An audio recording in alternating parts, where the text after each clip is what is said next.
All right, thank you very much once again for staying with Citizen Information Network, CIN. My name is TWITWI, AYENOWOWON, and this another time again on GDP, Governance, Development, and People. Of course, this program is dedicated to analyze, take a look at government policies and look at the sufferings of society, the yearnings of the people, and bring all of this to public bear.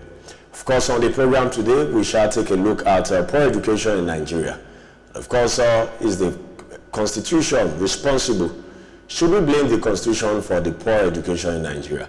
Let's not forget that over the years, we've struggled with quality education, talking about number of out-of-school children in the country, to at least quality, good teachers, conducive classrooms, and of course, better equipment and materials for learning. Over the years, as much as we come up with different policies, we still struggle, and we've been struggling in this country to make education better.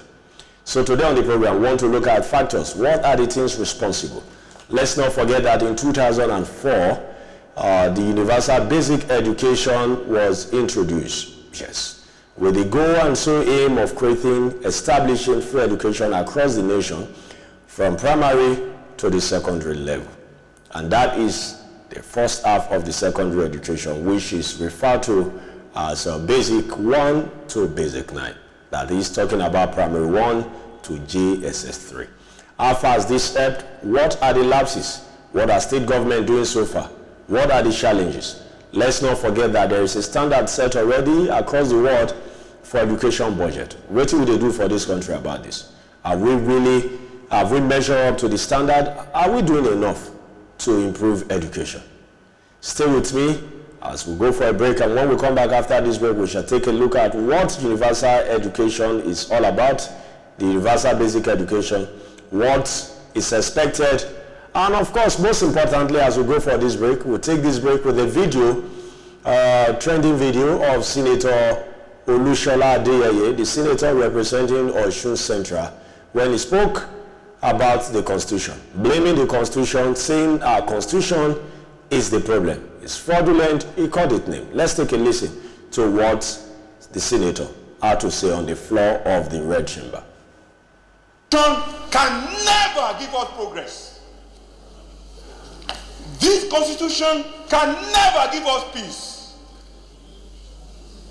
This Constitution can never give us unity. And unfortunately, most of us in this National Assembly, we don't have the spine to face what we need to give this republic to have peace and progress. What do I mean? This Constitution has 68 items, 68 on the exclusive list. This Constitution has only 12 on the concurrent list. And those 12 are written so nebulously, so fraudulently, that you know that the intention is to even undermine those concurrent.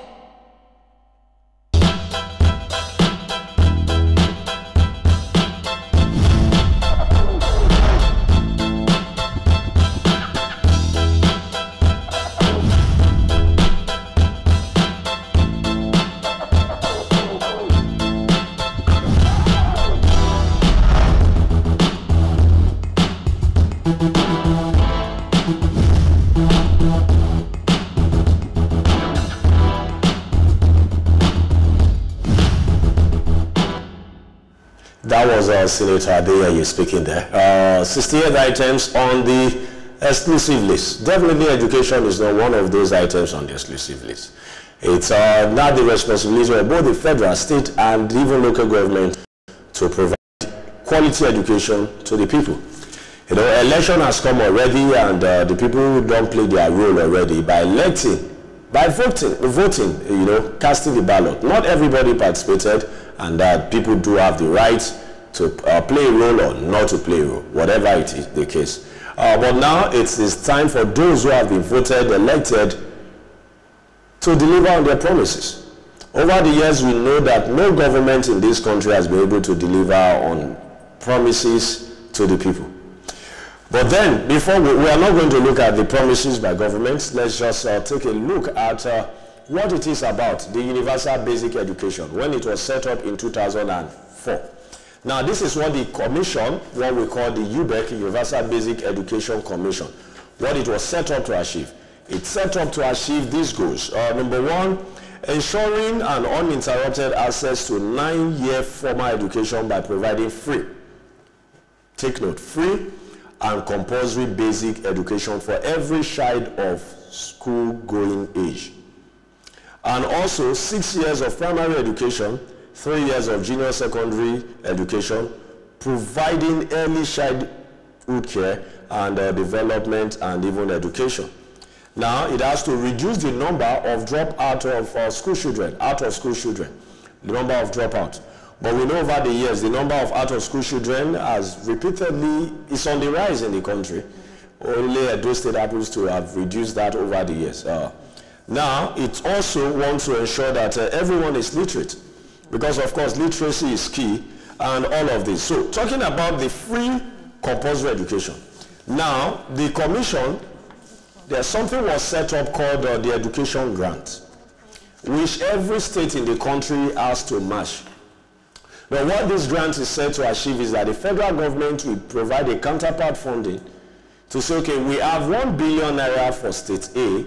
So state A, for you to have this 1 billion naira, you must provide another 1 billion. So that would make it a total of 2 billion. And this money will go into funding education, caring for people, improving classrooms and all materials needed for education. So what you can make this matter worse now, BC? As we speak, we have states that are yet to access the grant. So many states in this country fail to access the grant. In a statement by Falana, you know, after I got to hear from UBEC that we have so many states who are yet to access the grant, Falana said, I've just been informed by UBEC that we have so many states in the country that are yet to access 67 billion naira. So 67 billion not be small money. It will go a long way to make sure so we get free education. Now, talking about this UBEC, the free education thing, let's not forget most recently the video and the story of that young girl from Sapele in Delta State, Success, who was sent home from school because of tuition. Of course, the state government has come out to say that is false. In fact, the principal of that school, or the headmistress, I beg your pardon, is even under punishment because it's not supposed to be so. Students were not made to pay that amount of money, but we know that has been the case across the length and breadth of the country, where school officials exploit this system and the weakness in the system to extort students and even their parents by asking them to pay some certain amount of money, though this level of education is supposed to be free. Now, talking about these grants, over 67 billion that has not been accessed. It simply means that this state that has not accessed this amount of money do not really care or value education. Because if they do, they know the importance of this fund and they know how far it will go to create better education, better academic system, and even for the training and retraining of teachers. But then, nobody is talking about it. We'll give you a breakdown. We have all of the details, but we'll just take out some states. So if you look at Lagos State, for example, you won't believe the deplorable state of education. Places in Lagos State. Go to some part of Ibejuleki local government, Ikorodu, talk about Badagry, you know, talk about Amuwo across the water. You'll be shocked because you won't even believe. You might even at first want to think that this is not Lagos, perhaps it's just another state. Because Lagos is the richest state in Nigeria. Yes, it has a lot of money.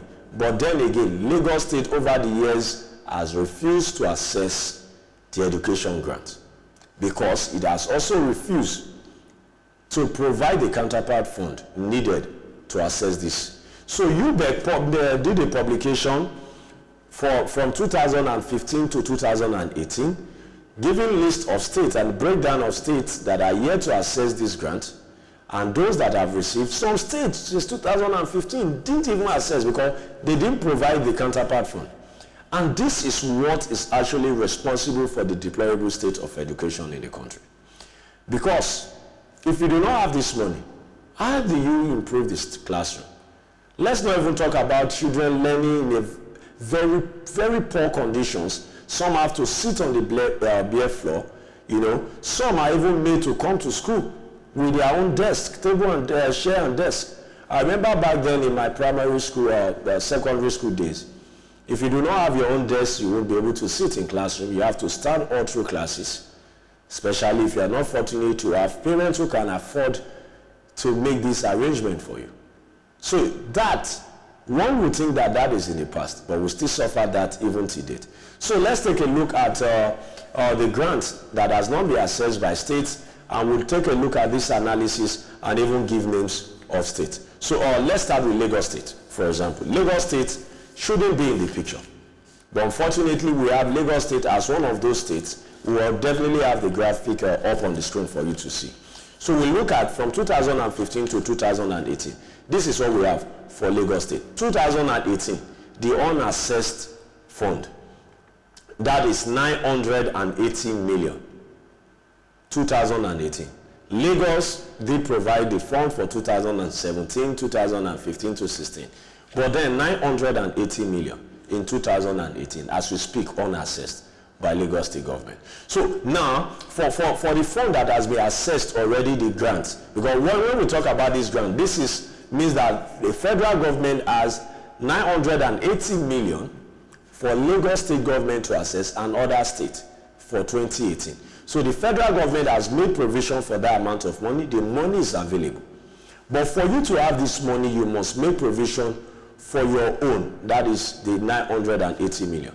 So it simply means that all through last year, Lagos State government didn't bother to improve education in the states. And that is very poor.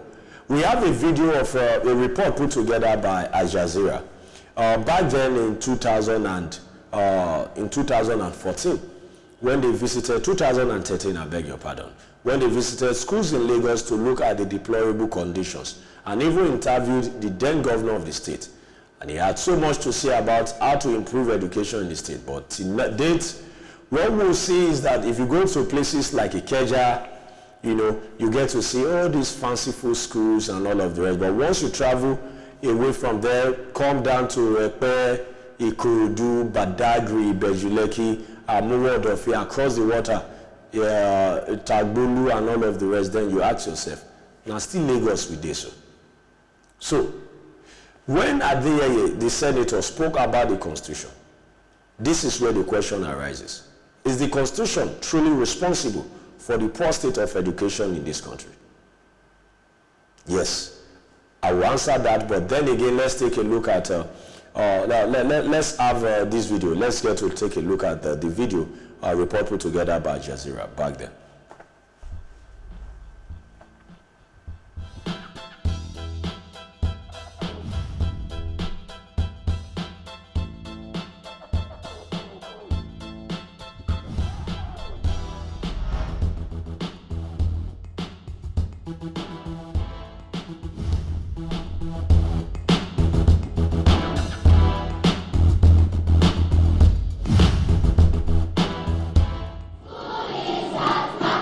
Patriotic songs ring out before the start of class at Adenkunle Anglican Primary School in Makoko, Lagos, Nigeria.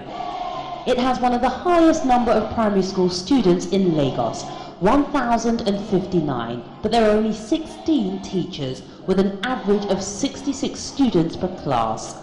The teacher-student ratio is just one of the problems facing the state government in delivering proper primary education to more than 500,000 students.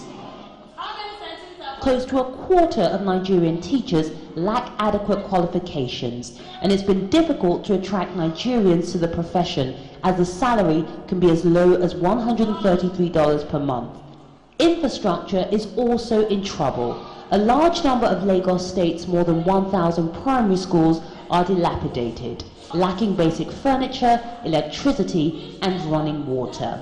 They are promised rehabilitation of this school by the end of this June, and I know that it will surely commence. Part of the problem is that primary education in Lagos State has suffered from decade upon decade of underinvestment, while the population of those that need to be taught has exploded. Lagos's governor is trying to close the gap on years of neglect. If you look at me, I'm a product of Nigerian education from end to end. I haven't received any education outside of this country. And so something that wrong, obviously. And since 1999 to date, what we have seen gradually is a restoration of standards and a restoration of quality while keeping access. Under his governorship, more than 2,300 new classrooms have been built in Lagos and many renovated. And teachers' salaries and benefits have improved. But closing the gap in what's gone wrong with primary education won't happen overnight. And the government concedes they can't do it all. One possible solution is more private sector involvement to raise standards. Ibandege, Al Jazeera, Lagos State, Nigeria.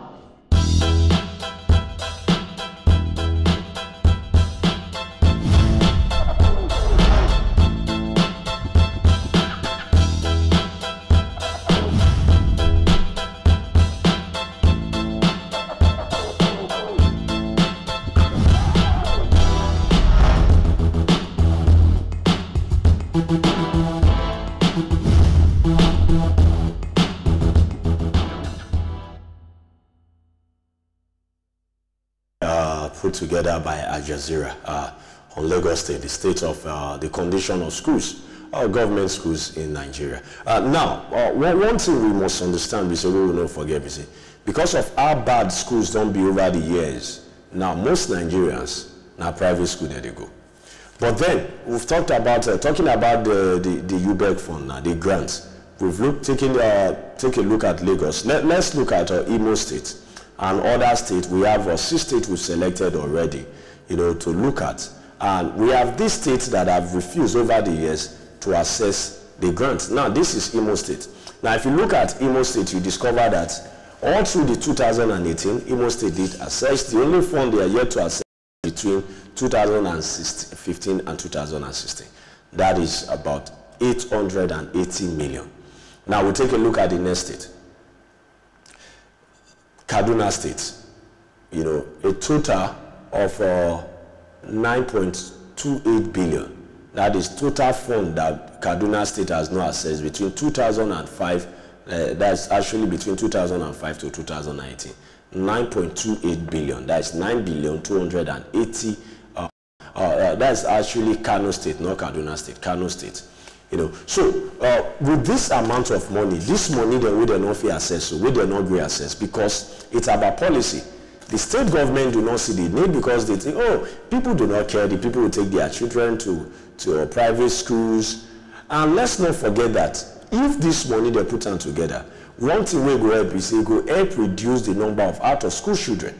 Because the more the number of out-of-school children we get for this country, the more the problem will be. The easier it will be for people like Boko Haram to feel recruit. The easier it will be for different people to put weapons for people and make them political talks. But maybe that now the reason why most of these states there no one agree make this money available. Now, so talking about is the Constitution responsible? Yes, the Constitution are the reason why education dey poor for Nigeria. And this is why the Constitution is responsible. Take for example, when President Muhammadu Buhari the campaign back then in 2015, all what they tell us, we say, he gets job, now only farm he get, he not get money, he not get anything, people borrow money to even if you buy form, the APC form back then, saying take loan and all of the rest, and a lot of people contributed money to support his campaign. But then, after he enter win, now we can see children, they graduate for schools abroad. So, this now why the Constitution be the problem. If to say we get them for the Constitution say, as a public office holder, your pikin no will go school abroad, then standard and quality of education will not increase. Because even some people that they recruit self as teachers to teach person pikin, Those teachers themselves, they never ever see person teach them because they're not learned. So this is why the Constitution is responsible. So the Constitution is actually responsible for poor education in this country. Because you agree with me that if the governor of your state, Peking, they go the school for that state, they go government school for that state, then the governor go care. He go want make money available because he go want make Peking do very rubbish condition. You know? Because let's not forget, Fayoshe, the governor of Ekiti State, when Peking go graduate, Peking graduated for private school, university. But they expect other people's children to go to the Ekiti State University, whereas in Peking, enough people time for them. So the example, the list they on, it plenty well. Talk about lawmakers with the lobby to even send their children abroad to get certificate citizenship for their children abroad. So it's a very big problem. And until we fix the Constitution, until we make it a law that as a public office holder, your pikin no go fit go school, no go fit go school outside Nigeria. But even within Nigeria, must go government school. Then we no go fit improve education because all of the things we dey complain about go still dey there. The problem go still there because nothing will be done about it. You do not expect a commissioner of education, for example, where in Peking they go school for abroad, to even know the state of schools for Nigeria or for that state. Not forget, see why ASU dey on strike the last time. We had the son of the NUC chairman, that is a National University Commission. In Peking graduated abroad. You see? So who will care about us? Who will care about all these problems? And until we fix education, every other problem we will complain about for this country, we know if we fix them. Because if we won't get good road, we don't get quality education, who won't build the roads? We still depend on the Chinese then to come build road for us. We want to improve, do innovation, technology and all of the rest. We don't get good education. How do we do all of this? It won't be possible. So the Constitution is responsible for poor education in Nigeria. And let's not forget quickly that you get one reference when Nigerians they make, very bad, very terrible, that, oh, the Gate, Mark Zuckerberg, these people, they drop out of school. My brother, if you go to the kind of school where they go from primary, you know, they know if we call you dropout. Because what we really need for education is the primary education. The primary education is the most important form of education you can give to anybody. Because before you get any other level of education, you must get a primary. So no education you get without the primary. And until we fix that sector, we'll continue to get graduates then, we know if you read simple instruction. Yes, instruction. That is why no wonder you see the way people they drive for road, now because of poor education. If you see the way police they beat person, now because of poor education. All the whole problem we they complain about, NEPA no go give you light, now because of education. They will call your street or carry your cable, now because of education. Husband they beat his wife, now because, so a lot of all these things, but they bother around education, education, education. So as I leave, let's understand that we have one big responsibility. We must make sure, say, this next assembly where they come, fix the Constitution, and we make it a law to have the children of public office holders go school for Nigeria. But it no go easy.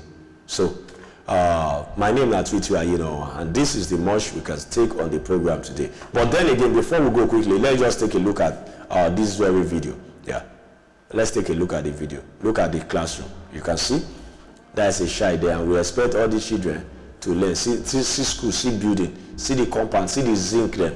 You see, you can see the classrooms, Abi. So by the time you look at all this one now, which governor will want me Peking go school for this kind of place?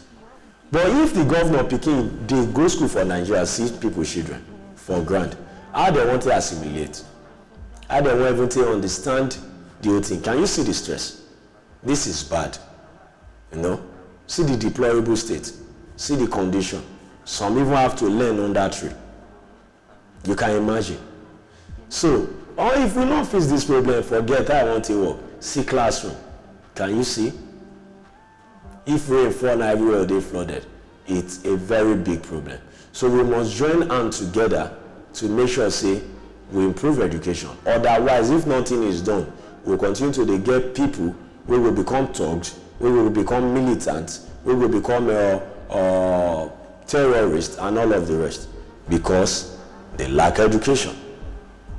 So, until next time again for GDP, my name is TWITWI AYENOWOWON. Think about it. The Constitution is responsible for poor education in Nigeria. Bye.